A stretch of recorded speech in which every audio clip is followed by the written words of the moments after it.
تو نبی بدرجہ اولا زندہ ہے. یہ قرآن پاک کا اصول میں نے آپ کو سامنے بیان کیا.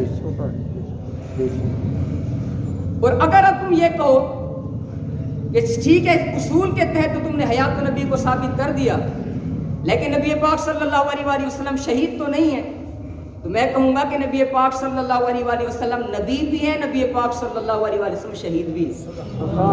بخاری شریف کی حدیث پاک, امام بخاری نے پورا باب باندھا مرض النبی و وفاتہ, کہ نبی پاک صلی اللہ علیہ وآلہ وسلم کا مرض مبارک اور آپ کی وفات کا پورا باب باندھا, اور اس کے تحت یہ حدیث لائے. اور حدیث روایت کرنے والی کون سی شخصیت ہیں؟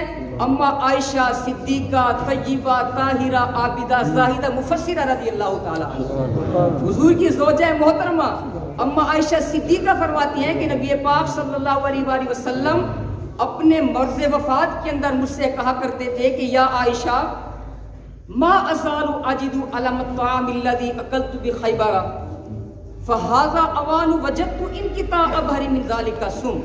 کہ نبی پاک صلی اللہ علیہ وآلہ وسلم مجھ سے اپنے مرض وفات کے اندر کہا کرتے تھے کہ اے عائشہ, خیبر کے روز خیبر میں جو میں نے وہ زہر آلود کھانا کھایا تھا اس کی تکلیف میں ہمیشہ محسوس کرتا رہا ہوں, اور اس وقت میں محسوس کر رہا ہوں کہ اس زہر کی وجہ سے میری رگ جان منقطع ہو رہی ہے, اس زہر کی وجہ سے. تو نبی پاک صلی اللہ علیہ وآلہ وسلم کی جو وصال ظاہری ہے وہ اس زہر کی وجہ سے ہوئی, اور یہ بھی شہادت ہے.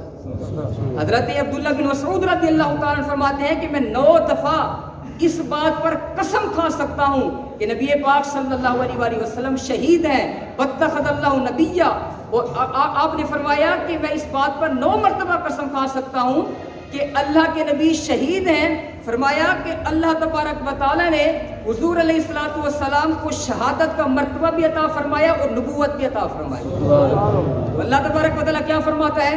وَلَا تَقُولُوا لِمَن يُقْتَلُ فِي سَبِيلِ اللَّهِ أَمْوَاتٌ بَلْ أَحْيَاءٌ وَلَٰكِن لَّا تَشْعُرُونَ. کہ جو اللہ کی راہ میں مارے جائیں, جو شہید ہو جائیں, انہیں مردہ نہ کہو بلکہ وہ زندہ ہیں لیکن تمہیں شعور نہیں. تو اللہ تبارک و تعالیٰ کے پیارے حبیب صلی اللہ علیہ وآلہ وسلم یا دیگر انبیاء کرام یہ بالکل زندہ ہیں. اب اگر احادیث کی طرف آئیں, وقت بھی 1 منٹ رہ گیا باقی, اگر ہم احادیث کی طرف آئیں تو صریح احادیث موجود ہیں. نبی پاک صلی اللہ علیہ وآلہ وسلم نے فرمایا ان اللہ حرم علی الارض ان تاکل اجساد الانبیاء, کہ اللہ تبارک و تعالیٰ نے زمین پر حرام قرار دے دیا ہے کہ وہ انبیاء کے جسموں کو کھائے. فنبی اللہ حی یرزق, بس اللہ کا نبی زندہ ہوتا ہے اور اسے رزق دیا جاتا ہے. یہ صحیح حدیث پاک. دوسری فتاوی رضویہ کے اندر امام اہل سنت اشاع امام محمد رضا خان علی رحمت الرحمن صریح اور صحیح حدیث پاک لے کے آئے. فرمایا الانبیاء احیاء فی قبورہم یصلون, فرمایا کہ انبیاء اپنی اپنی قبروں کے اندر زندہ ہیں اور نمازیں پڑھتے ہیں. صحیح احادیث موجود ہے. اس کے علاوہ سینکڑوں احادیث موجود ہیں. آگے اگر میں چلتا, میرا بیان آگے بھی ہے, صحابہ کرام کے عقیدے سے ثابت کرتے, اولیاء کرام مفسرین محدثین, آج تک امت کا یہ عقیدہ رہا ہے کہ انبیاء کرام علیہ الصلوۃ والسلام کیا ہیں؟ زندہ ہیں. اسی وجہ سے جب کسی نبی کا وصال ہو جاتا ہے تو ان کے وصال کے بعد بھی ان کی بیوی کسی دوسرے سے نکاح نہیں کر سکتی. اور دوسری بات یہ, ہم میں سے کوئی مرتا ہے, کوئی اور شخص مرتا ہے تو اس کا ترکہ تقسیم ہوتا ہے, لیکن کسی نبی کے وصال کے بعد بھی اس کا ترکہ تقسیم نہیں ہوتا. یہ ترکہ تقسیم کیوں نہیں ہو رہا؟ ان کی بیوی عدت گزار کر یا عدت مطلب اس کے بعد نکاح کیوں نہیں کر سکتی؟ کیونکہ ابھی بھی وہ نبی کے نکاح کے اندر ہے, کیونکہ نبی کل بھی زندہ تھا, نبی آج بھی. انبیاء کرام علیہ الصلوۃ والسلام کیا ہے؟